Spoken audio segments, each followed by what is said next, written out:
Un fiore per poterla ricordare e pregare per lei hanno ripercorso i suoi passi i genitori di Annabella Martinelli, che con altri familiari sono andati nel bosco dove è stata trovata senza vita, impiccata a un albero e dove restano i segni di quel che è stato.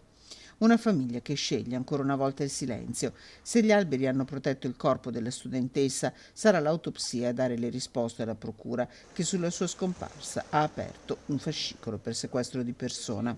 L'esame si svolgerà martedì nel laboratorio di medicina legale dell'Università di Padova ed esami potrebbero essere eseguiti anche sui resti delle pizze acquistate da Annabella. A ritrovarla una signora a passeggio con il suo cane in una zona del bosco conosciuta solo a chi abita qui. In questa zona le ricerche non erano arrivate. Così in maniera approfondita no. Al momento non stiamo propendendo assolutamente per l'ipotesi suicidiaria. Ecco, quindi poi vediamo se dall'autopsia emerge qualche cosa, ma insomma questa è l'ipotesi. Questa è una zona che è al di fuori di un sentiero battuto tradizionale. Non è assolutamente un sentiero, è la cresta di una piccola collina qua sopra, e una zona che non è neanche una zona di passaggio, cioè uno deve andarci per forza. Secondo quanto emerso sinora, Annabella Martinelli sarebbe morta proprio in quella gelida notte tra il 6 e il 7 gennaio, la più fredda dell'inverno, con il termometro a -8. Aveva lasciato la casa di Padova, vado da un'amica, aveva detto alla famiglia. Da Padova aveva raggiunto sulla sua bici viola i colli, comprate 2 pizze Selvazzano dentro, a Tre Ponti di Teolo aveva acquistato 2 bibite. Poco dopo le 23 l'incontro con una studentessa che aveva provato ad aiutarla, l'ultima a vederla in vita. Poi solo ipotesi.